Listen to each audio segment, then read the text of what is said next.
তো দেখো এখান থেকে আমরা বিভিন্ন রকমের রিলেশনশিপ পপুলেশন গুলো আমরা কিন্তু পড়ে নেবো আজকের ক্লাসটার মধ্যে।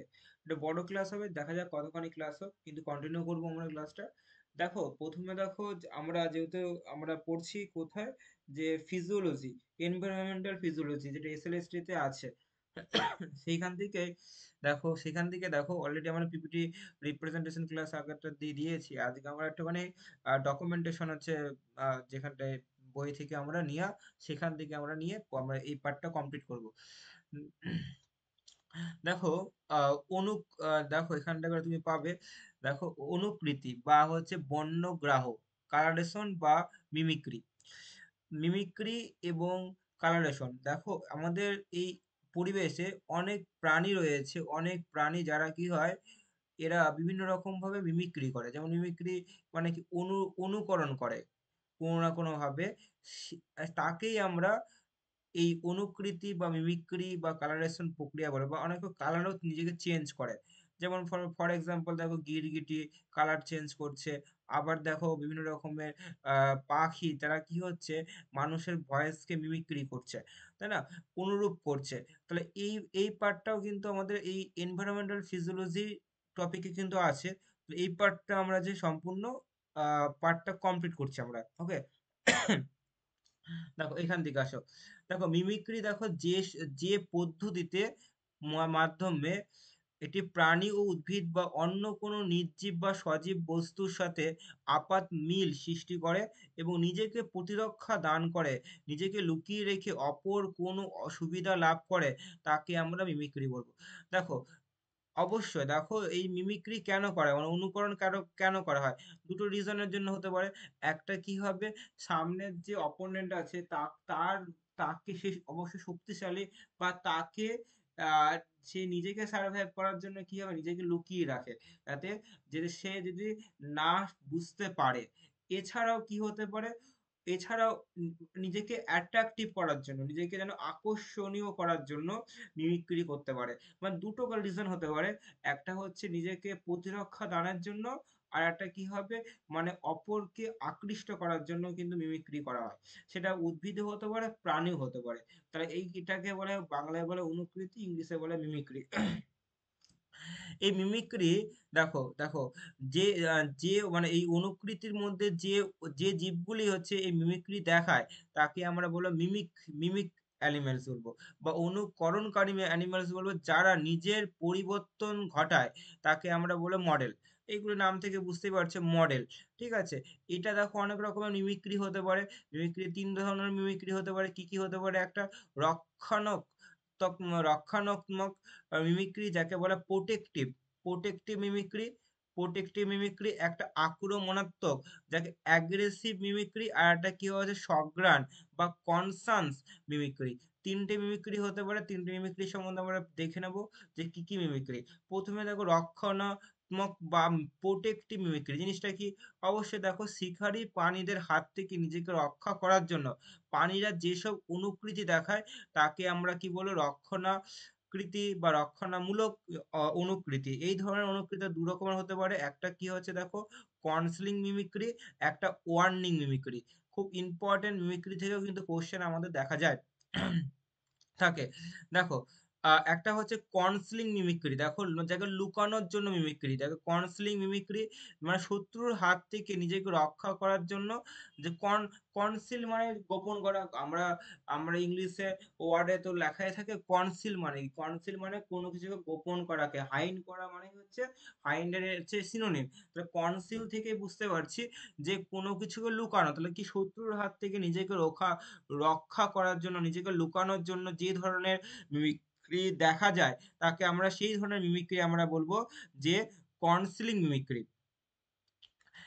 যেমন এরা কি অনুকরণকারী প্রাণীদের আর থেকে কি হয়, নিজেকে চেনা, এখান থেকে অবশ্যই চেনা অসমান শক্ত। হ্যাঁ, এবার দেখো বিভিন্ন রকমের এক্সাম্পল গুলি দেখো। এক্সাম্পল এক্সাম্পল গুলি খুব ইম্পর্টেন্ট। দেখো তুমি এইগুলি অবশ্যই দেখেছো যে হচ্ছে দেখো এই দেখো পাতার মতন দেখতে, মানে পাতা কিন্তু পাতার মতন দেখতে এক ধরনের প্রাণী।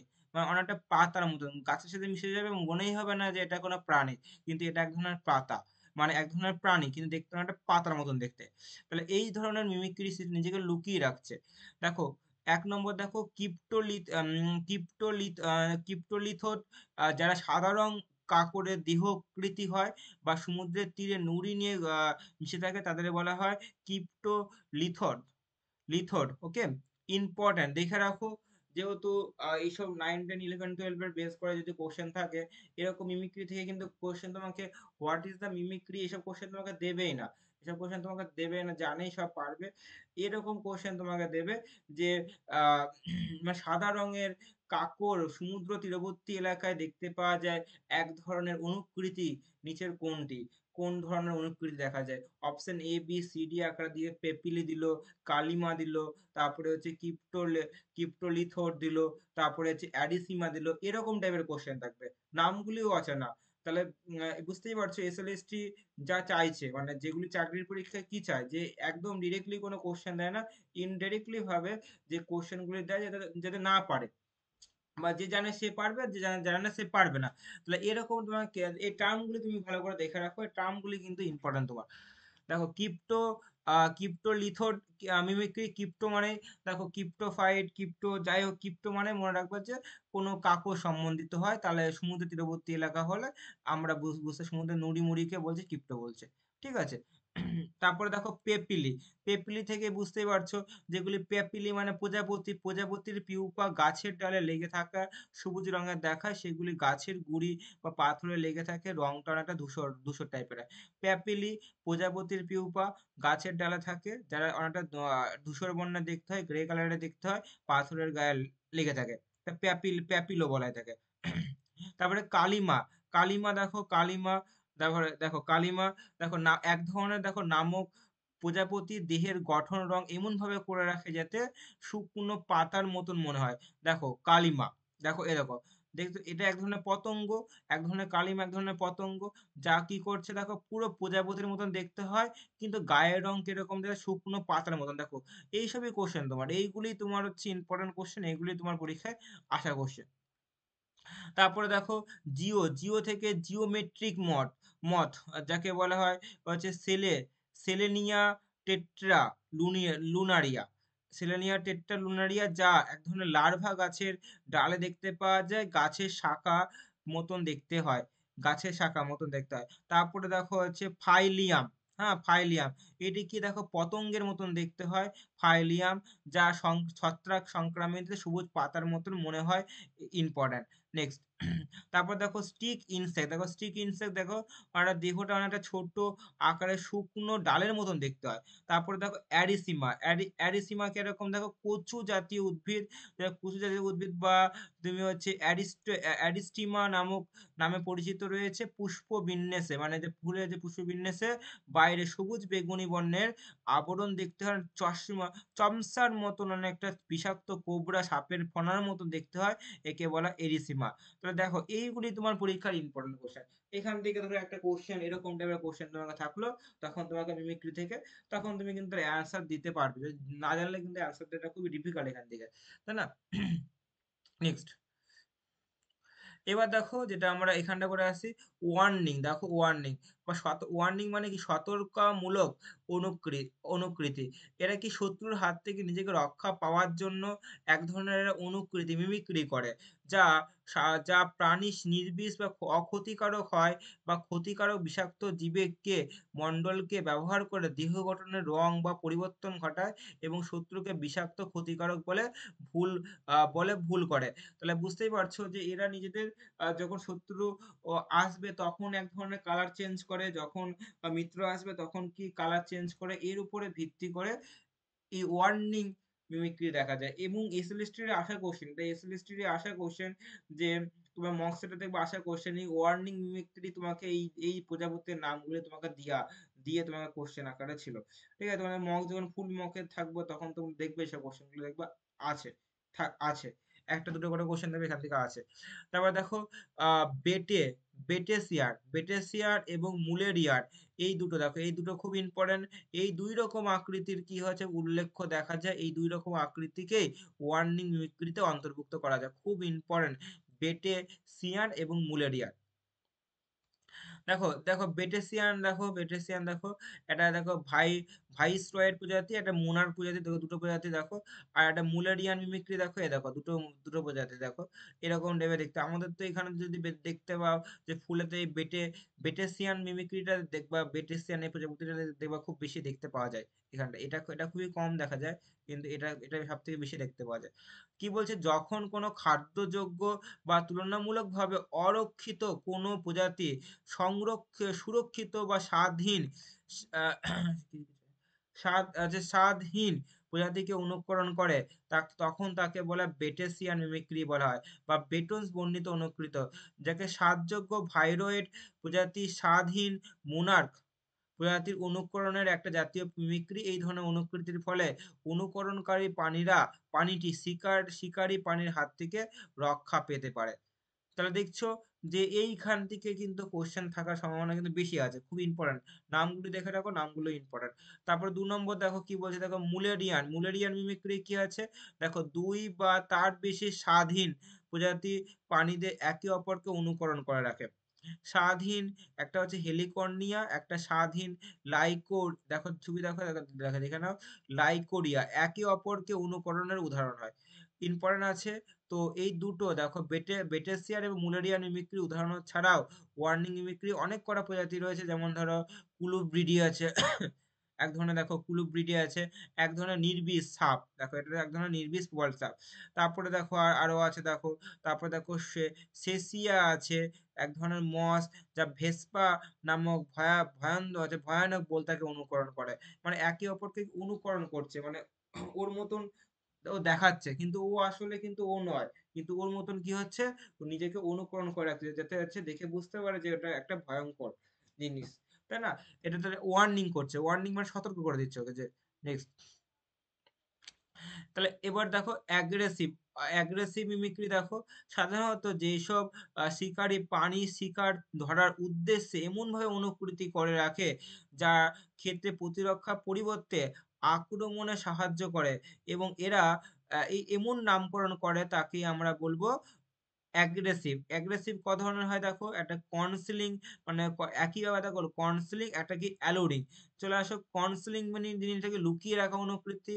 যেই সব শিকারী প্রাণী ছদ্মবেশ ধারণ করে, যা পরিবেশের মাঝে শিকার বা শিকারী প্রাণী চিনতেই পারে না, এবং সহজে শিকারী প্রাণী পরিবেশ থেকে লুকিয়ে থেকে শিকার করতে পারে। তো বুঝতেই পারছো কি এরা কিছু কিছু মিমিক্রি করা হয় আক্রমণাত্মক ভাবে, এরা নিজেকে লুকিয়ে রাখে, যাতে অপর প্রে বা অন্য কেউ এলো, তাকে কি হবে, খাবারের জন্য সে নিজেকে লুকিয়ে রাখবে, দিয়ে তাকে অ্যাটাক করলো, অ্যাগ্রেসিভ করে ভাবে অ্যাটাক করলো। তাহলে এই ধরনের মিমিক্রিকে আমরা বলবো কনসিলিং অ্যাগ্রেসিভ মিমিক্রি। ওকে, যেমন ধরো একটা মাকড়সা ফুলের মধ্যে দেখো, ফুলের মতন আকারে বর্ণ ধারণ করে, যে পরিবেশের মধ্যে লুকিয়ে রাখে, দিয়ে আসে তখন সে ওকে ধরে পাকড়া করে নেয়, তাই না? তাহলে এই ধরনের মিমিক্রি আমরা বলবো কনসিলিং অ্যাগ্রেসিভ মিমিক্রি। আর একটা দেখো অ্যালোডিং মিমিক্রি, দেখো প্রলোভন লাগানো মিমিক্রি। অ্যালোডিং মানে কাউকে অ্যালুর করছে, মানে কি প্রলোভন লাগানো। অ্যালুর মানে হচ্ছে বা এর হচ্ছে মানে হচ্ছে প্রলোভন করা, কাউকে প্রলুব্ধ করা, কাউকে লোভ দেখানো, এর মানে যে যে যে ক্ষেত্রে শিকারী প্রাণী ছদ্মবেশ ধারণ করে এবং শিকারী প্রলুব্ধ হয়ে যায় এবং এগিয়ে আসে। এর ফলে আমেরিকান দেখো সিংযুক্ত ব্যাঙ, যাকে হচ্ছে সেরাটোপ্রিস চুপচাপ বসে থাকে, মাথার উপরে একটা আঙুল বা প্রবর্তক ঘোরানো থাকে। শিকারীরা প্রলুব্ধ হয়ে তার দিকে এগিয়ে আসে এবং সমুদ্রের তলায় বসবাস করে। এছাড়াও যেমন অ্যাংলার মাছ লোফিয়াস শিকার ধরার জন্য উদ্দেশ্যে প্রলোভন দেখায়। তাহলে বুঝতেই পারছো, মানে নিজেদের প্রলোভন দেখাবে, যাতে অন্য কেউ আসুক, যাতে ওকে খেতে পারে, কিন্তু ওকে সেই প্রলোভনে ফাঁদে ফেলে ওকেই কিন্তু খেয়ে ফেলে, এইরকম। তারপরে দেখো কনসাস মিমিক্রি, যেগুলি কি হয়, কোনো রকমের বিপদের সম্ভাবনা দেখালে নিজেদের মৃতের মতন ফেলে রাখে, মানে মরার মতন ফেলে রাখে। এই ধরনের মিমিক্রি বলবো আমরা কনসাস মিমিক্রি।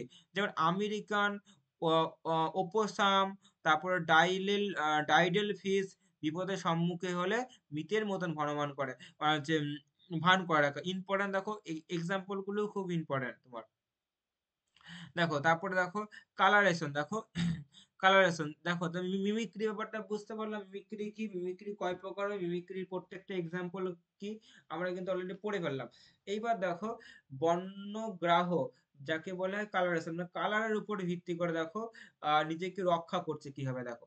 বলছে যেসব প্রাণী, যে যে যে পদ্ধতিতে উদ্ভিদ প্রাণীর আত্মরক্ষা বা খাদ্য সংগ্রহের জন্য অন্য কোনো জীবের বন্য পরিবেশে বর্ণ ধারণ করে তাকে আমরা বলবো বর্ণগ্রাহ বা কালারেশন বলবো।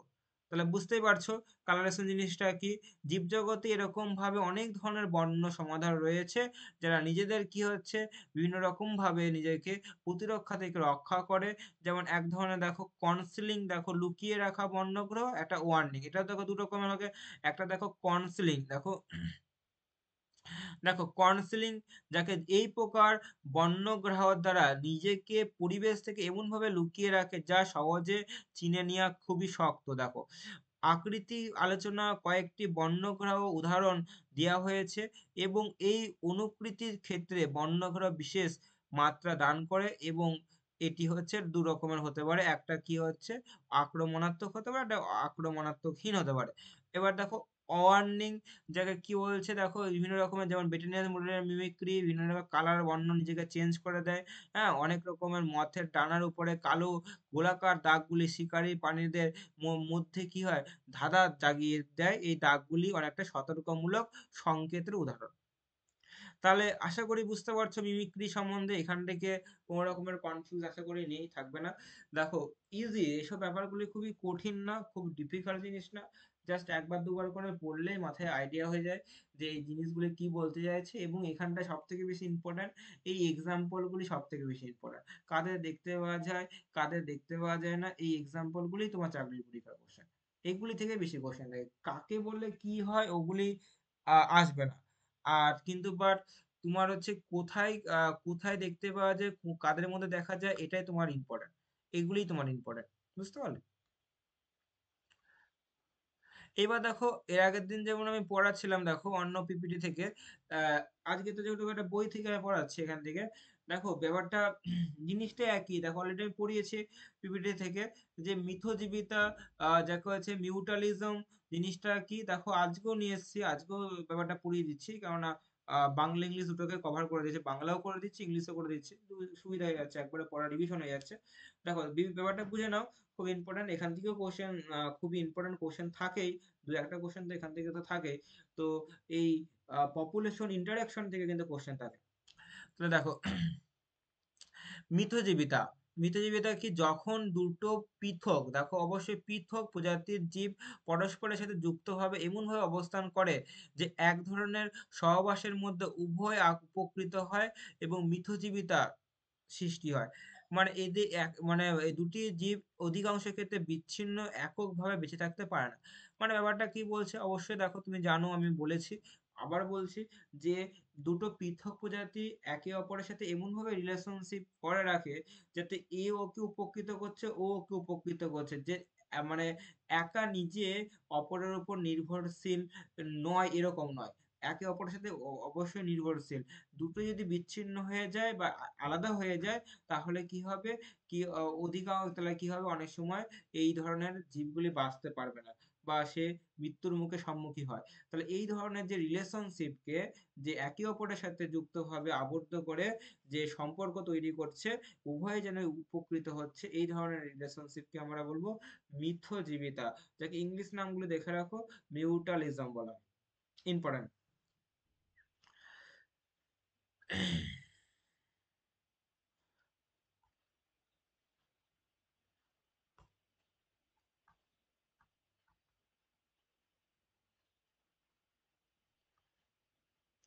চলো দেখো এখানে দেখো ছবি দেখলে তুমি বুঝতে পারছো।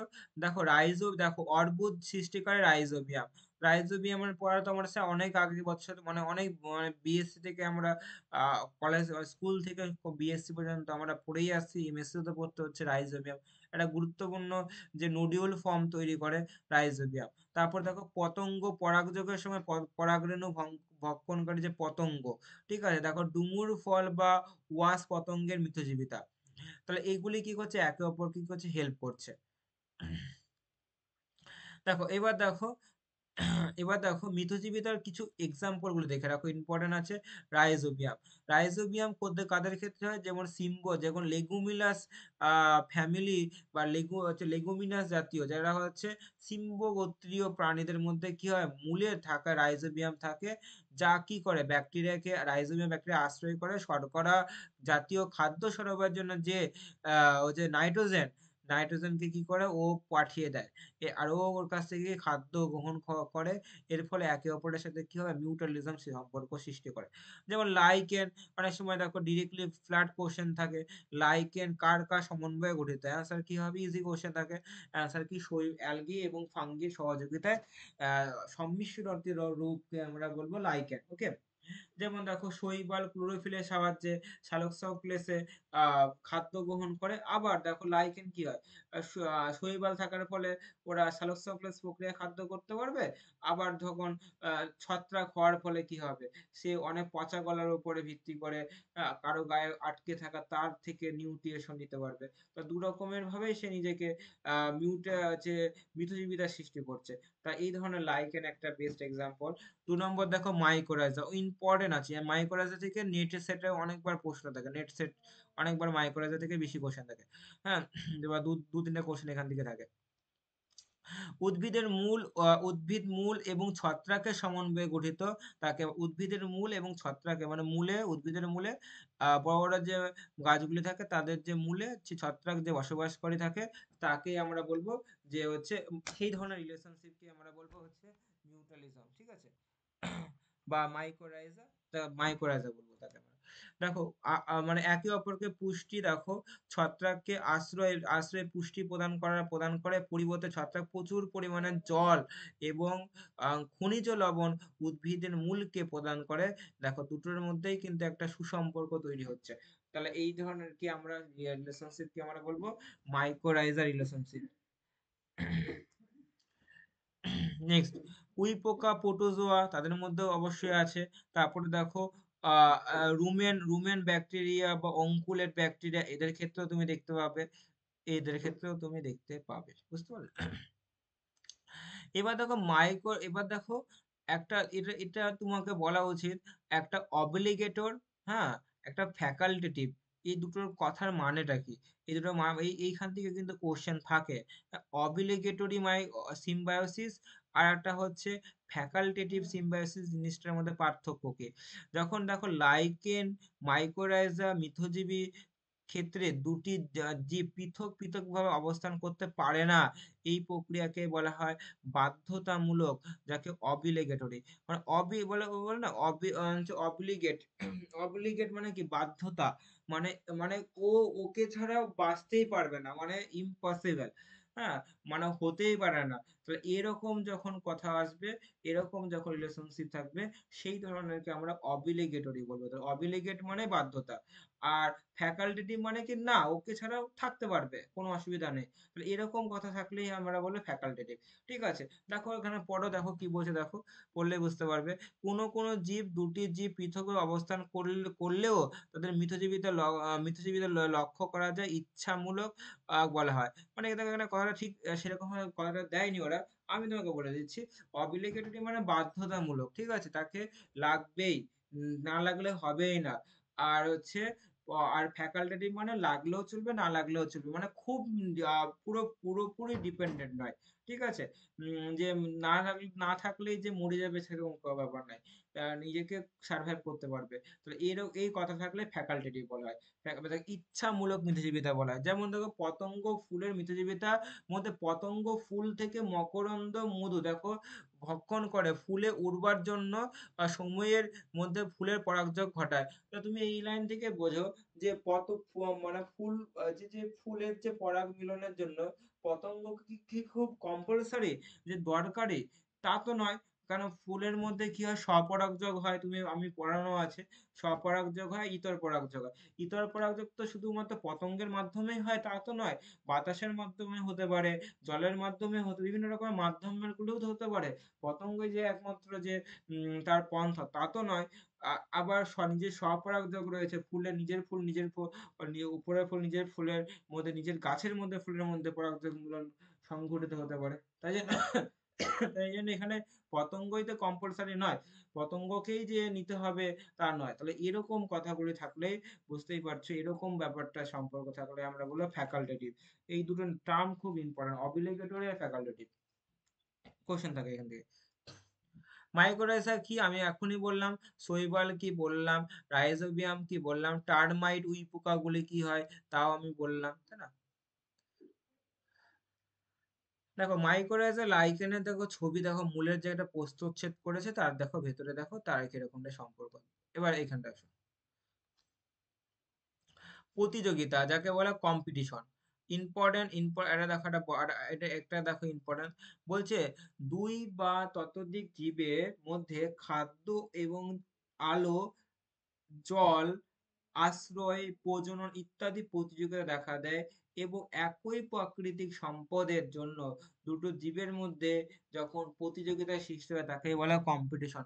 এখানটা একটা লাইনটা তুমি পেয়েছো, এখানে লাইনটা এইটা, যে একই একই প্রাকৃতিক সম্পদের উপরে একই, মানে প্রাকৃতিক সম্পদ কিন্তু হিউজ নয়, একটাই মাত্র প্রাকৃতিক সম্পদ, এক তাকে তার উপর তাকে তার জন্য নিজেকে সারভাইভ করার জন্য যখন দুটো জীবের মধ্যে যখন যে কম্পিটিশন সৃষ্টি হবে, সেই ধরনের প্রতিযোগিতা সৃষ্টি, সেই ধরনের প্রতিযোগিতাকে বলবো কম্পিটিশন বলবো। ঠিক আছে, ইম্পর্টেন্ট আছে।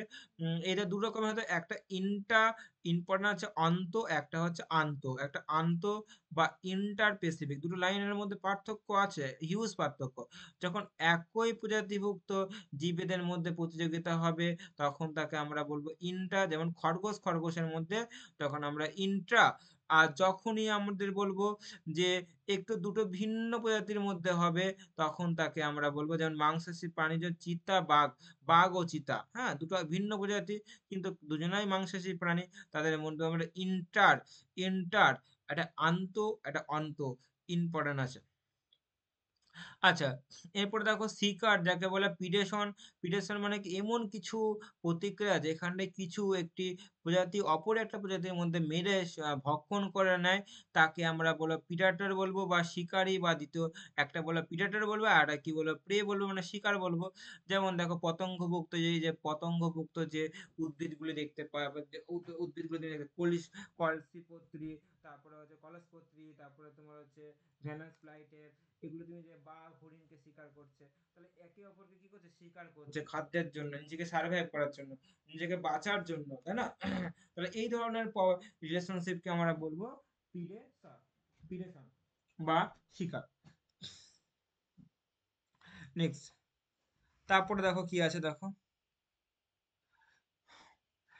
তারপরে দেখো এগুলো দেখো এখানে দেওয়া আছে।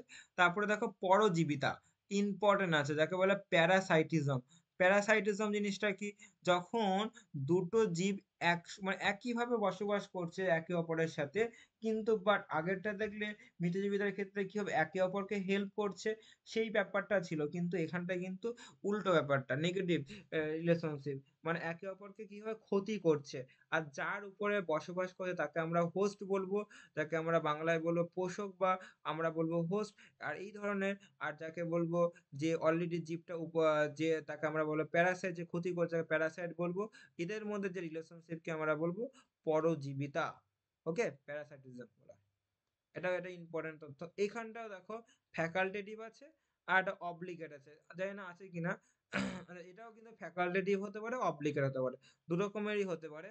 আচ্ছা, এখান থেকে দেখো ইম্পর্টেন্ট দেখো, দু ধরনের তুমি প্রকার ভেদ যদি তুমি দেখো এখানটা করে, একটা পরজীবী একটা, আর একটা দেখো দেখো অন্ত পরজীবী আর বহির পরজীবী দেখো, একটা একটো প্যারাসাইটিস, একটা প্যারাসাইট, একটা এন্ডো প্যারাসাইট। তো বুঝতেই পারছি একটো মানে বাইরে আর এন্ডো মানে ভেতরে, যেমন কোনটা হতে পারে, এক্সাম্পল রাখাটা তোমাকে পরীক্ষার আকারে থাকতেই পারে, না থাকার কিছুই নেই। একটা একটো, একটো মানে হচ্ছে বাইরে, উকুন, এটুলি, এগুলি কি হলো বাইরে, হ্যাঁ, এই ধরনেরকে আমরা বলবো একটো প্যারাসাইট বলবো। আর যেগুলি অন্ত, হ্যাঁ ভেতরে অভ্যন্তরে হবে তাকে আমরা বলবো অন্ত পরজীবী, যেমন ফিতাকৃমি, গোলকৃমি, হ্যাঁ মনোসিস্টিস, হ্যাঁ এইগুলিকে বলবো আমরা হচ্ছে অন্ত পরজীবী, তোমার দেহের ভেতরে রয়েছে। আর একটা অস্থায়ী, একটা স্থায়ী, একটা কি টেম্পোরারি হতে পারে, একটা পার্মানেন্ট হতে পারে। দেখো বলছে যেগুলি কেবলমাত্র পুষ্টির জন্যই পোষকের সংস্পর্শে থাকে, বা অন্যান্য সময় স্বাধীনভাবে থাকে তাকে আমরা কি বলবো অস্থায়ী বা টেম্পোরারি।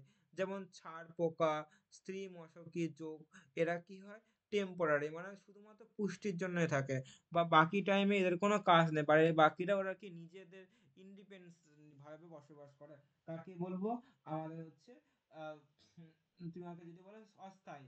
আর স্থায়ী মানে কি তারা বুঝতেই পারছো, যারা কি হবে আশ্রয়ের জন্যও থাকবে এবং পুষ্টির জন্য, যেমন কৃমি, পেটের মধ্যে দেখো কৃমি একে আশ্রিত পাচ্ছে, আবার দেখো আবার হচ্ছে আমাদের ক্ষতিও করছে, পুষ্টি সংগ্রহ করছে। এই ধরনের কি আমরা বলবো পার্মানেন্ট প্যারাসাইট, যা যেমন হচ্ছে ফর এক্সাম্পল অ্যাসকারিস, যেটা গোলকৃমি। আচ্ছা, দেখো সম্পূর্ণ পরজীবী এবং আংশিক পরজীবী, একটা আছে দেখো হলো প্যারাসাইট, একটা দেখো হেমি প্যারাসাইট। হেমি মানে আংশিক, হেমি মানে আংশিক। হ্যাঁ, দেখো যেগুলি সম্পূর্ণভাবে পোষকের দেহে উপরেই নির্ভরশীল রয়েছে, যেমন ধরো তোমাকে আমি এক্ষুনি বললাম যে মানে দেখো সম্পূর্ণ হয়, দেখো সম্পূর্ণভাবে পেনগুলি বেঁকে যাচ্ছে, লাইনগুলি দাঁড়াও, হট, উঠে বসতো।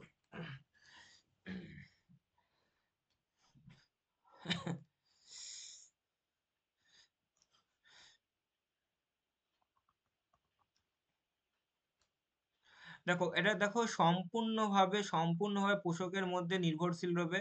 তাই যেমন ধরো তুমি দেখো অ্যাসকারিসকে ভাবো, রাফলেসিয়া বলো, হচ্ছে কাসকিউটাকে বলো, এরা কি হয় সম্পূর্ণভাবে পরজীবী।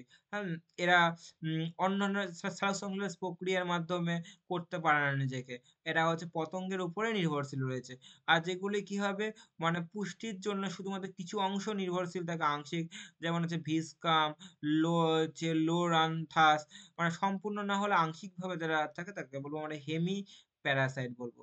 একটা এবার দেখো ইন্টারসেলুলার প্যারাসাইট, অন্তর্কোষীয় প্যারাসাইট, যেমন প্লাজমোডিয়াম একমাত্র বেস্ট এক্সাম্পল, একটা অন্তর্কোষীয় পরজীবী, ইম্পর্ট্যান্ট।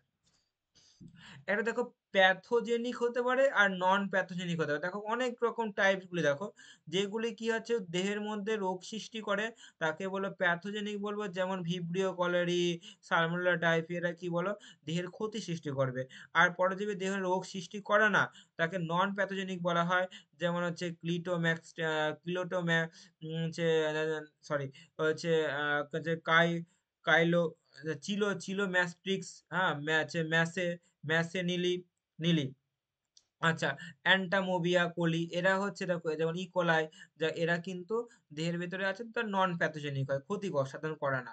নেক্সট, এবার দেখো বিভিন্ন রকমের এক্সাম্পল গুলি দেখে রাখো একটুখানি, যে বিজ্ঞানী ওরাম, তারা তিনি হচ্ছে এর উপরে ভিত্তি করে বিভিন্ন রকম মতবাদ দিয়েছে, এটা নিরপেক্ষ হতে পারে, নিউট্রালাইজ হতে পারে, একটা কোঅপারেটিভ হতে পারে, অ্যাবেলসেলিজম হতে পারে, প্যারাসাইট হতে পারে, পিডাসন দিয়ে আছে। যাই হোক আমরা নিচের দিকে আসি, নিচের গুলি খুব ইম্পর্টেন্ট আছে, চলো এই নিচের দেখা যাক। আচ্ছা, এইখান থেকে দেখো পরজীবিতা প্যারাসাইট এই যে অ্যাডাপ্টেশনের ক্ষেত্রে তুমি দু ধরনের তুমি একটা রিলেশনশিপ দেখবে, একটা ধনাত্মক পজিটিভ সোশ্যাল ইন্টারাকশন তুমি দেখবা, খুব ইম্পর্ট্যান্ট, যাকে আমরা বলবো কমেলসালিজম। এইখান থেকে কিন্তু বেশি কোশ্চেন তুমি পাবে, দেখবা তোমার কিছু এক্সাম্পল দিয়ে তোমাকে বলবে যে নিচের কোনটি নেগেটিভ, হ্যাঁ সোশ্যাল ইন্টারাকশন দিয়ে তোমাকে কটা পজিটিভ দিয়ে দেবে, দিয়ে একটা নেগেটিভ দেবে, আর কোনটা পজিটিভ দিতে পারে কোনটা নেগেটিভ দিতে পারে, বা এটা কি ধরনের হচ্ছে মিথস্ক্রিয়া, ইন্টারেকশন পজিটিভ না নেগেটিভ, এরকম টাইপেরও কিন্তু কোশ্চেন তুমি দেখতে পাবে। দেখো কমেন্সালিজম জিনিসটা কি, দুটো পৃথক প্রজাতি, দেখো অনেক দুটো কিন্তু পৃথক প্রজাতি সহবাসের ফলে একটি উপকৃত হয় কিন্তু অপরটি উপকৃত কিছু ক্ষতিগ্রস্ত কিছুই হয় না। মানে দেখো একটা কি, দেখো তুমি দেখো যদি দুটোই উপকৃত হয় তাহলে তুমি বুঝতেই পারছো তাকে আমরা কি বলবো মিউচুয়ালিজম বলবো, মিতজীবিতা বলবো। কিন্তু এটা তো অন্যরকম হয়ে গেল ব্যাপারটা, কি হচ্ছে একটা উপকৃত হয় কিন্তু একটা কোনো উপকৃত হয় না। হুম, অনেক একটি অপকৃত বা ক্ষতিগ্রস্ত কিছুই হয় না, তাহলে সেই ধরনের সহাবস্থাকে বলবো কমেন্সালিজম। ঠিক আছে, সেই ধরনের অবস্থানকে আমরা বলবো কমেন্সালিজম। দেখো ভালো করে বুঝো, ইম্পর্টেন্ট, দেখো একটা হেল্প পাচ্ছে কিন্তু আর একটা হেল্প পেলেও চলবে না পেলেও চলবে, কোনো রকমের কিছু না যে ওকে যে হেল্প লাগবে তা নয়। যেমন দেখো গুলঞ্চ জাতীয় উদ্ভিদের অন্য বৃক্ষকে জড়িয়ে ওঠে, আশ্রয়দাতা বৃক্ষে কোনো ক্ষতি করে না। যেমন দেখো, যেমন তুমি দেখো অর্কিড জাতীয় কি হয় বলো? একটা বড় গাছের দিয়ে হবে, কিন্তু কি হবে? ও এর ফলে হেল্প হবে, ওই গাছ থেকে পুষ্টি নেবে। কিন্তু বলো ওই বড় গাছটার কি কোনো ওর কাছ থেকে পুষ্টি নেয়ার কোনো নিলে কি ও হেল্প পাবে? কখনোই না। এত বড় বট গাছটার রুট আছে, শিকড় আছে। উল্টা ওই ওকে হেল্প, ওর কাছ থেকে ও সুযোগ নিচ্ছে, কিন্তু এ ওর কাছে সুযোগ নিলেও চলবে, না নিলেও চলবে। কোনো রকমের হেল্প নিচ্ছে না। তাহলে এই ধরনের কে আমরা রিলেশনশিপকে বলবো, কিন্তু ক্ষতিও করছে না। আবার দেখো, ক্ষতিও হচ্ছে না ওর। তাহলে এই ধরনের রিলেশনশিপকে আমরা বলবো কমেন্সালিজম বলবো। ইম্পর্টেন্ট, খুবই ইম্পর্টেন্ট, এটা ইম্পর্টেন্ট তথ্য। যেমন দেখো হচ্ছে ইচেনেসিস ইচেনিস দেখো নামক এক ধরনের দেখো চোষক মাছ। দেখো এই ধরনের চোষক মাছ হাঙরের দেহের তলদেশে চোষকের মাধ্যমে যুক্ত হয়ে চলাচল করে, কিন্তু হাঙর শিকারের কাছে এই ভুক্তাবশেষ খেয়ে বেঁচে থাকে, কিন্তু হাঙরের কোনো ক্ষতি হয় না। দেখো এই যে এই মাছগুলি, চোষক মাছগুলি যেগুলো বলা হয়, সেগুলি কিন্তু হাঙরের কোনো রকমের কোনো ক্ষতি করে না। কিন্তু হাঙর যেগুলি শিকার করে, তার যে আহ টুকরো মাংসগুলি সারা কিন্তু খেয়ে ফেলে, খেয়ে নিজের পেট চালায়, কিন্তু এবার ওর কোনো করে। এবার দেখো পোটো, হচ্ছে পোটো কোঅপারেটিভ। চলো এখানে নিচে দেখে, নিচে আছে দেখো, এখান থেকে দেখে নিই আমরা। চলো দেখো, পোটো কোঅপারেশন জিনিসটা কি, দেখো এটাও একটা ইম্পর্টেন্ট তথ্য। এটাও একটা ইম্পর্টেন্ট তথ্য। দেখো, যখন দুটো প্রজাতি পৃথক পৃথক ভাবে অবস্থান করে কিন্তু পরস্পরের সান্নিধ্য আসলে উভয়ে উপকৃত হয়, তখন তাকে পোটো কোঅপারেশন বলা হয়। দেখো, দেখো আগেরটার মধ্যে পার্থক্য কি, একটা হেল্প হচ্ছে, একটা হেল্প হচ্ছে না, কিন্তু ওরা কি হবে, একসাথে বসবাস করছে। এবার দেখো, আহ মিথজীবীদের মধ্যে কি ছিল, একে অপরকে একই জায়গায় বসবাস করছে, একে অপরকে হেল্প করছে। কিন্তু এখানটা কি আছে, দেখো একে অপরকে হেল্প করছে, কিন্তু বাট এরা একসাথে বসবাস করছে না। তাহলে এই বসবাসের উপর ভিত্তি করে কিন্তু চেঞ্জ হয়ে গেল। তাকে আমরা বলে ফটো কোঅপারেশন, ইম্পর্টেন্ট। যেমন ধরো, দেখো অক্সপেক্সাস বলে এক ধরনের পাখি আছে। এই পাখিগুলি হরিণের গায়ে পরজীবী পোকাগুলিকে খেয়ে ফেলে। এর ফলে উভয় উপকৃত, এর যে জীবাণুগুলি পোকাগুলি খেয়ে ফেলছে। একে হচ্ছে পোটো কোঅপারেটিভ একটা বেস্ট একটা এক্সাম্পল, ইম্পর্টেন্ট। দেখো তারপরে দেখো, ও একবার খাওয়া নিবারণ হচ্ছে, আর এও কি হচ্ছে, হচ্ছে ও হেল্প হচ্ছে, তাই না? মানে আন্তঃপ্রজাতির প্রতিক্রিয়া অধিকাংশ ক্ষেত্রে দুটির মধ্যে অস্তিত্ব অব্লিগেটরি হতে পারে। যাই হোক, এইসব কথা দেখো দিচ্ছে, একটা কি ফ্যাকাল্টেটিভ হয়, যে খেলেও চলবে, না খেলেও চলবে, সেটাই বলছিলাম। এবার দেখো ঋণাত্মক নেগেটিভ সোশ্যাল ইন্টারাকশন। দেখো এইখান থেকে কিন্তু কোশ্চেন তুমি দেখতে হবে, যাকে আমরা বলবো অ্যামেলসালিজম। ইম্পর্টেন্ট, ইম্পর্টেন্ট, আসে পরীক্ষায়। যখন দুটো প্রজাতির মধ্যে পরস্পর বিরোধী প্রতিক্রিয়া দেখা যায়, প্রতিটি প্রজাতির বৃদ্ধি বাধাপ্রাপ্ত হয়, কিন্তু অপর প্রজাতির কোনো ক্ষতি হয় না, এই ধরনেরকে অ্যামেলসালিজম বলা। ইম্পর্টেন্ট, আসে কিন্তু এখান থেকে। মানে একটা প্রজাতি ক্ষতিগ্রস্ত হয়, তাকে অ্যামেলসাল বলবো। আর অপর প্রজাতি ক্ষতিগ্রস্ত হয় না, কিন্তু অপরকে বৃদ্ধিতে বাধা, তাকে ইনহিবিটর বলা।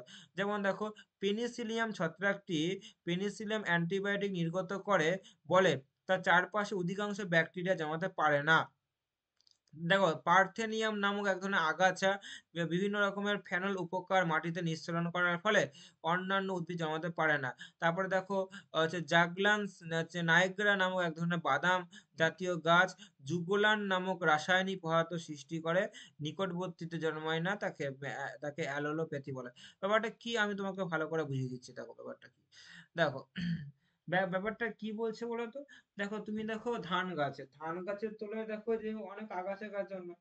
অবশ্যই, যদি আমি সেটাকে পরিষ্কার পরিচ্ছন্ন না রাখি, তাহলে তুমি আমাকে ভাবো, দেখো সেই সেই আগাছাই কিন্তু বড় হবে, আগাছাই কিন্তু সে পুষ্টি রস গ্রহণ করবে, কিন্তু ধান গাছ সেই পুষ্টিটা নিতে পারে না। তো দেখা যাবে যে ধান গাছকে রিসেসিভ করে, মানে ও আগাছা গাছগুলো নিজেকে ডমিনেট হয়ে যাচ্ছে, উলম্ব হয়ে যাচ্ছে, দিয়ে আগাছা গাছগুলি বড় হয়ে যাচ্ছে, ধান গাছের ফলন সৃষ্টি হচ্ছে না।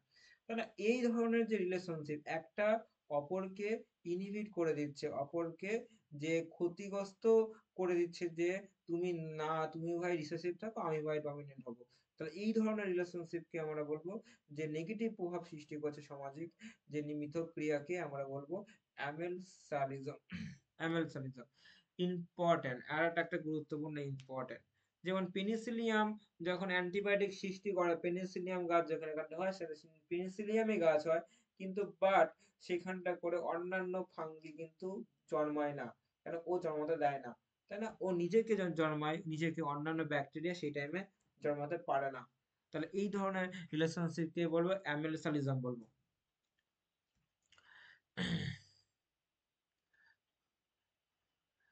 তাহলে আশা করি বুঝতে পেরেছো মিথজীবিতা কমার্সের জন্য পার্থক্য কি আমরা অবশ্যই জানি। এবার চলো পপুলেশনের জায়গায় আছে, পপুলেশন যদি সিলেবাসে আছে, তাহলে পপুলেশন, পপুলেশন মানে কি বলো, জনসংখ্যা। এটা কোথা থেকে এসেছে, দেখো ল্যাটিন ওয়ার্ড থেকে এসেছে পপুলেশন। পপুলেশন মানে কি, যখন একটা, দেখো এটা বিশেষ একটা ভৌগোলিক, এই লাইনটা খুব ইম্পর্টেন্ট, বিশেষ একটা ভৌগোলিক, ভৌগোলিক অঞ্চলে, ঠিক আছে। আর এখানটা একটা ইম্পর্টেন্ট, একই প্রজাতিভুক্ত, দেখো এই লাইনগুলো, এই লাইনগুলো ইম্পর্টেন্ট, একই প্রজাতিভুক্ত জীবগোষ্ঠীকে পপুলেশন বলা হয়। সুতরাং এই বিশেষ জীবের সমাহারকেই বলবো আমরা পপুলেশন বা জনসংখ্যা বলবো। পপুলেশনের অনেক কটা ধর্ম রয়েছে, অ্যাট্রিবিউটস রয়েছে, অ্যাট্রিবিউটস আমরা যাচ্ছি না, যাই হোক। আহ, চলো, পপুলেশনের কিছু বৈশিষ্ট্য রয়েছে, দেখো ডেনসিটি, পপুলেশনের ঘনত্ব। পপুলেশনের ঘনত্ব মানে কি, যখন কোনো নির্দিষ্ট অঞ্চলের একক ক্ষেত্রে আয়তন যে পরিমাণে বা যে সংখ্যার বৃদ্ধি হয়, সেই প্রজাতির বাসকে বলবো আমরা পপুলেশন ঘনত্ব, ঠিক আছে। ওকে, নেক্সট। এইবার দেখো ন্যাটালিটি, দেখো এই ন্যাটালিটি আর মর্টালিটি থেকে কিন্তু কোশ্চেন থাকে, হ্যাঁ, থাকবেই কোশ্চেন, ইকুয়েশন থেকেও কোশ্চেন থাকে, কিছু অঙ্ক থেকেও তোমার কিছু কোশ্চেন দিয়ে রাখবে, দুটোই খুব ইম্পর্টেন্ট। মানে কি বলছে দেখো, যখন, দেখো একক সময়ে জননের সময় যে নতুন সদস্য যুক্ত হয় তাকে বলবো জন্মহার, বা যাকে বলবো আমরা ন্যাটালিটি বলবো। ন্যাটালিটি দু রকমের হতে পারে, দেখো খুব ইম্পর্টেন্ট, একটা কি হবে চরম বা সার্বিক ন্যাটালিটি, যাকে অ্যাবসলিউট বা ম্যাক্সিমাম পোটেনশিয়াল ন্যাটালিটি, আর এটা কি প্রকৃত, প্রকৃত ইকোলজিক্যাল ন্যাটালিটি বা রিলিজ বা ইকোলজিক্যাল ন্যাটালিটি। জননের দ্বারা কোনো পপুলেশন একক সময়ে যে পরিমাণ নতুন সদস্য যোগ করা হয়, সেই ক্ষমতাকেই বলবো চরম বা সার্বিক ন্যাটালিটি। ওকে, নেক্সট। আর আদর্শ বাস্তুতান্ত্রিক বা জিনগত অবস্থানে এমন জন্মহার দেখা যেতে পারে, অপরদিকে একই সময়ে যে নতুন সদস্য জন্ম নেয়, প্রকৃতপক্ষে বলছে, প্রকৃতপক্ষে মানে ম্যাক্সিমাম একটা আছে প্রকৃতপক্ষে, ঠিক আছে, সেই ধরনের নেটিলিটিকে আমরা বলবো যে ইকোলজিক্যাল নেটিলিটি। এর একটা সূত্রও আছে, এন সমান সমান এনডি বাই টি। এনডি মানে কি, নবজাতক শিশুদের মোট সংখ্যা, আর টি মানে অবশ্যই সময়ের সাপেক্ষে হয়। তাহলে এটা এই সূত্র থেকেও কিন্তু অনেক সময় কোশ্চেন থাকে, তাই জন্য এখান থেকে কিন্তু কোশ্চেন তোমার হচ্ছে আহ দেখতে পাওয়া যায়। মর্টালিটি মানে কি, তুমি এখনই বললাম, যখন কোন রকমের মৃত্যু হারকেই বলবো আমরা মর্টালিটি একক সময়ে, তাহলে এর নিশ্চয়ই এই সূত্রটা কি হবে, এম সমান সমান কি হবে, MD by T.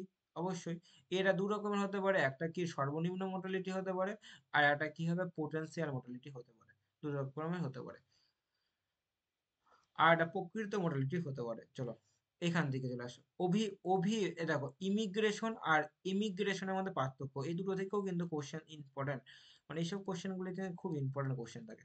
Immigration, I four, I দিয়ে ই দিয়ে, দেখো ইমিগ্রেশন মানে কি, একই প্রজাতি কিছু সংখ্যক একই জীব সময়ের ব্যবধানে নির্দিষ্ট বসতিতে বসবাস করে, তাকে বলবো আমরা ইমিগ্রেশন বলবো। আর এমিগ্রেশন মানে কি, যখন কোনো একটি পপুলেশনে কিছু সংখ্যক সদস্য নিজের বসতি থেকে চলে যায়, মানে অন্য থেকে আসবে, তাকে আমরা ইমিগ্রেশন বলবো, আর চলে যাওয়াটাকে আমরা কি বলবো, ইমিগ্রেশন বলবো। দেখো দুটোর মধ্যে আই আর ই এর মধ্যে পার্থক্য, আর কিছুই না। দেখো এর একটা সূত্র আছে, দেখো সূত্রগুলোও কিন্তু খুব ইম্পর্টেন্ট।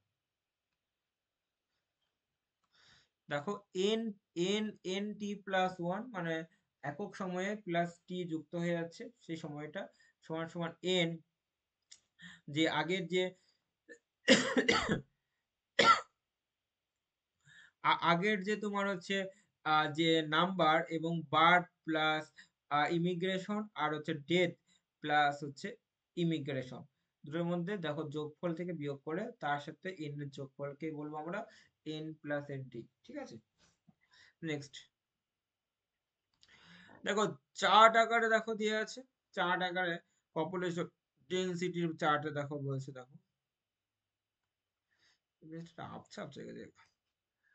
আচ্ছা, পার্থক্য তো জানোই তুমি, পার্থক্য যেটা আমি বলবো, সেক্স, লিঙ্গ রেশিও, মানে প্রতি সবসময় কি হয়, প্রতি হাজারে হয়, ঠিক আছে, সবসময় প্রতি হাজারে যে পুরুষের মধ্যে যতগুলি স্ত্রী রয়েছে, 1,000 পুরুষের মধ্যে যতগুলি স্ত্রী সংখ্যা রয়েছে, বা পুরুষের মধ্যে যতগুলি মহিলা সংখ্যা রয়েছে, হ্যাঁ, তার যে অনুপাতকে বলা হয় লিঙ্গ অনুপাত, সবসময় 100-তে, 1,000-এ হয়, সরি, 1,000-এ হয়, ঠিক আছে। এখানটা একটু দেখো এই লাইনটা, বয়সের এর উপরে ভিত্তি করে হচ্ছে এই পপুলেশন ডেন্সিটিটা নির্ভর করে। দেখো এখান থেকে দেখো, তুমি দেখো এখান থেকে তুমি পড়লেই বুঝতে পারবে, একটা প্রস্তুত, যাকে এ এ এটা কি বলে, বোর্ড বেস পিরামিড, একটা বেল, হ্যাঁ, ঘন্টাকৃতি বেল শেপ পিরামিড, একটা কি কলসাকৃতি, দেখে আর্ন শেপ পিরামিড। এখানে দেখো প্রাক জন্মহারের বয়সে জীবের সংখ্যা বেশি হয়, দেখো উপরে দেখো, দেখো প্রাক প্রাক প্রজন্মের জীব গোষ্ঠীর পরিমাণ যদি বেশি হয়, তাকে আমরা বলবো এই শঙ্কু আকৃতি, যেটা হচ্ছে প্রস্তুত ব্রড ব্রেস্ট পিরামিড বলবো। ঘণ্টাকৃতি মানে দুটোই যখন প্রায় সমান হয়ে থাকে, তখন তাকে আমরা ঘণ্টাকৃতি বলবো। আর এটা কি বলবে, যখন দেখবা শুধুমাত্র প্রজননতর হচ্ছে জীবদের সংখ্যা যখন বেশি হবে, তখন আমরা বলবো কলসাকৃতি বা আর্ম শেপ পিরামিড। এসব সবই ইম্পর্টেন্ট কোশ্চেন, এইসব কোশ্চেন থেকে বেশি বেশি কোশ্চেন থাকে, ইকোলজি থেকে বেশি বেশি কোশ্চেন থাকে, হ্যাঁ, নেট সেটে দেখবা সব থেকে বেশি এখান থেকে সব কোশ্চেন বেশি দেখা যায়, যে প্রচুর কোশ্চেন থাকে, ইজি কিন্তু বাট হার্ড। বিভিন্ন রকম বাধা বিস্তার এগুলি দেওয়া আছে, দেখো পরপর লাইন বাই লাইন।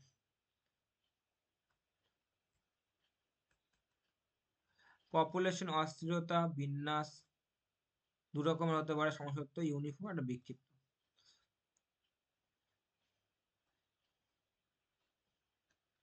আচ্ছা, মাইগ্রেশন কি, এখনই বললাম, যখন কোনো কিছু কারণে যখন তার স্থানান্তর ঘটে তাকেই বলবো মাইগ্রেশন। মাইগ্রেশন দু রকম হতে পারে, ইমিগ্রেশন মানে কোনো বাইরে থেকে কোনো জীবের আগমনকে আমরা বলবো ইমিগ্রেশন বলবো, আর একটা প্রবাসন বা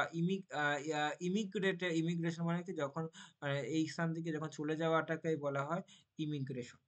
পপুলেশন বৃদ্ধি বিভিন্ন রকমের জন্য হতে পারে। এখানটা দেখো পপুলেশনের বৃদ্ধি সূত্রটা কি বলছে, N N N by delta N, delta N মানে এন মানে প্রাথমিক পপুলেশন, আর ডেল্টা এন মানে কি পরিবর্তিত পপুলেশন, পরিবর্তিত পপুলেশন মানে জনসংখ্যা বাই, হ্যাঁ, প্রাথমিক পপুলেশন ইনটু টাইম ইনটু 100।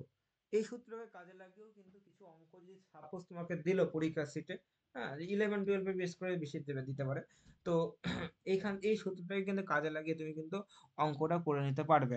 দেখো যেমন ফর এক্সাম্পল দেখো একটা অঙ্ক দেখো করে দিয়ে এখানটা করে আছে, ধরা যাক একটা কোশ্চেন দেখো তোমাকে দিয়ে আছে, যে ধরা যাক একটি স্থানের প্রাথমিক জনসংখ্যা 200, 2 বছরের পরে তার বৃদ্ধি হচ্ছে 300, তাহলে কি হবে, তার জনসংখ্যা, বার্ষিক জনসংখ্যার বৃদ্ধি কত হবে, যে 300, যে এটা 2 বছরের পরে যেটা হচ্ছে পরিবর্তিত, সেই 300 বাই 200 ইন্টু 2 বছর টাইম ইন্টু 100 মানে 75%।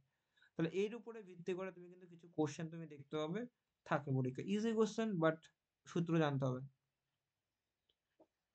দেখো এইবার দেখো একটা ইম্পর্টেন্ট পড়া আমরা আসবো, যেটাকে বাদ দিলে তো হবেই না, ইম্পর্টেন্ট আছে, খুবই ইম্পর্টেন্ট এখান থেকে, যে পপুলেশনের বলছি বৃদ্ধি। স্যার, এটা পরের দিন থাকলে হতো না?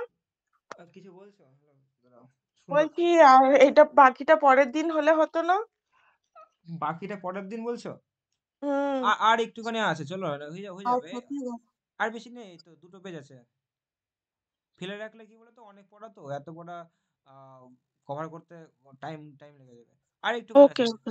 হ্যাঁ, এটা হয়ে হ্যাঁ। যাবে। এস আকৃতি আর যে আকৃতি, এই আকৃতি দুটো দেখে রাখো, এই দুটো আকৃতি থেকে নেটেও এখান থেকে কোশ্চেন থাকবে, আম, আর সেটাও কোশ্চেন থাকে সব থেকে বেশি, আর আমাদের তো এসএলএসটি তো ধরে রাখো, এখান থেকে কোশ্চেন থাকেই, তো এইখান থেকে একটু দেখে রাখো, জাস্ট একটুখানি আছে, অল্প দাঁড়াও, হয়ে যাচ্ছে।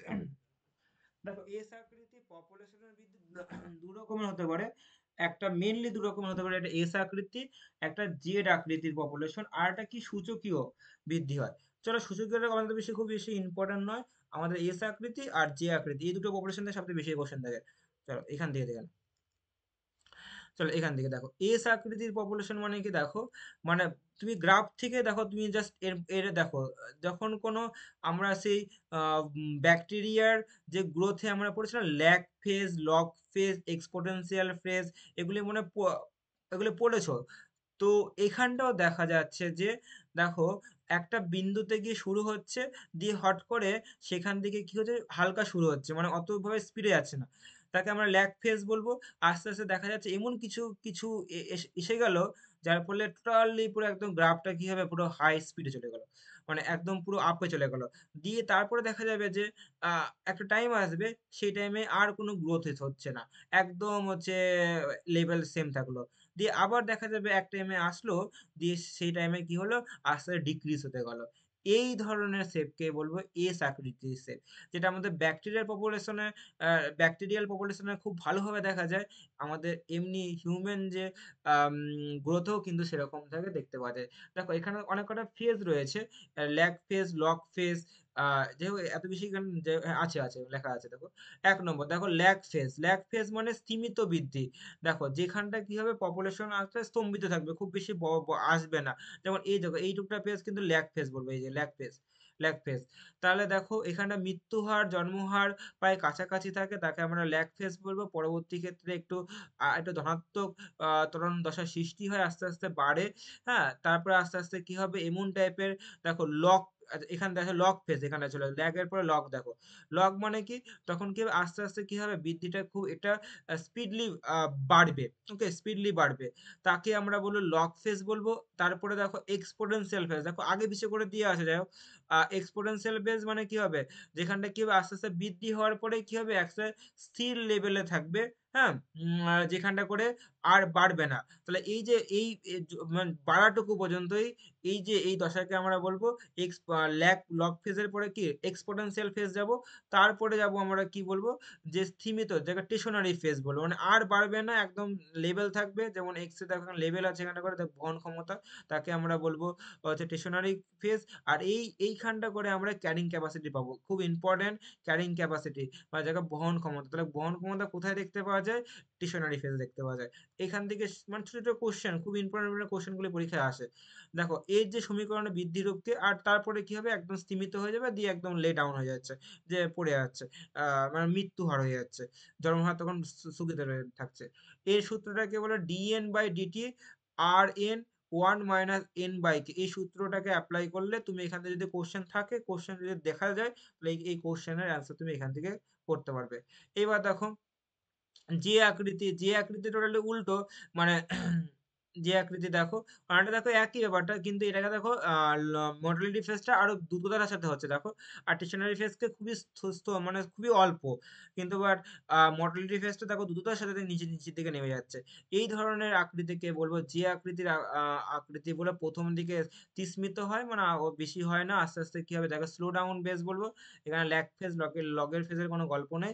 ঠিক আছে, পরবর্তী ক্ষেত্রে কি হবে, আস্তে র‍্যাপিড গ্রোথ হতে পারে, দ্রুততার সাথে বৃদ্ধি হবে, এক টাইমে চূড়ান্ত পর্যায়ে যাবে, যাকে বলবো অ্যাসিমিট্রপি বলবো।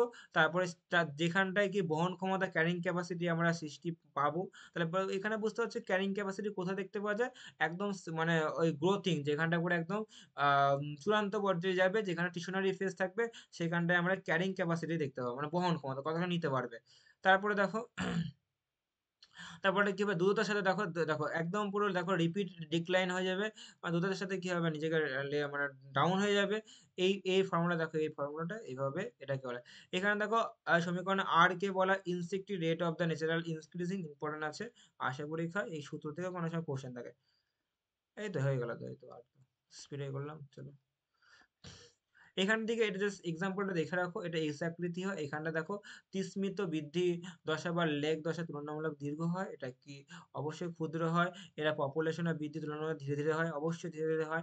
এস আকৃতি এটা কি অতিমাত্রা দ্রুততার সাথে হয়, আর এটা বহন ক্ষমতা পৌঁছে গেলে এটা সাম্য অবস্থা, স্থির অবস্থা থাকে, এটা বহন করার সময় দ্রুততার সাথে কি হয়, পপুলেশন হ্রাস হয়ে যায়। তারপর অবভিয়াসলি আমাদের ক্ষেত্রে কি হয়, এখানে যে আকৃতি দেখা যায়, এস আকৃতি দেখা যায়।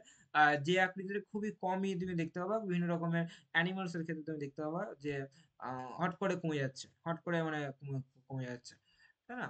মানুষের ক্ষেত্রে এই চাকরিটাই বেশি, এই চাকরিটাই দেখা যায়, ঠিক আছে, হট করে কমে না। একটা নির্দিষ্ট রেটের উপরে করে। এই তো আর এই তো। সূচকীয় বৃদ্ধিটা, এটা জাস্ট কিছু না, অত বেশি দরকার নেই। অস্থিরতা মানে কি? পপুলেশন ফ্লাকচুয়েশন মানে ঝড়, দেখো তুষার হলো, কিছু দেখো ঋতু পরিবর্তন হয়ে গেল, বার্ষিক পরিবর্তন, হট করে ধরো সাইক্লোন হয়ে গেল, তাহলে হট করে ডিক্লাইন হয়ে গেল, হট করে সবাই মারা গেল। তার মানে কি হচ্ছে, একটা গ্রাফ থাকে তো মানুষের, গ্রাফ মৃত্যু হার বিষয় জন্মহারের তুলনায়। তাহলে এইগুলি অস্থিরতা। তো এইগুলি বুঝতেই পারছো যে কোনো না কোনো প্রাকৃতিক কারণে হতে পারে, কোনো রকমের ঋতুগত কারণে হতে পারে, কোনো রকমের হচ্ছে যুদ্ধ এরকমের কারণেও হতে পারে, যেখানটায় পপুলেশন ফ্লাকচুয়েশন হয়ে যাচ্ছে, মানে হট করে কমে যাচ্ছে, তাই না? সবার মধ্যে হয় না কিন্তু, বাট এইসব কারণে হতে পারে। বন্যার কারণে হট করে প্রচুর লোক মারা গেল একটা নির্দিষ্ট এরিয়াতে, তাহলে বোঝা যাচ্ছে যে ফ্লাকচুয়েট হচ্ছে। এই তো। শেষ। শেষ খতম। টাটা।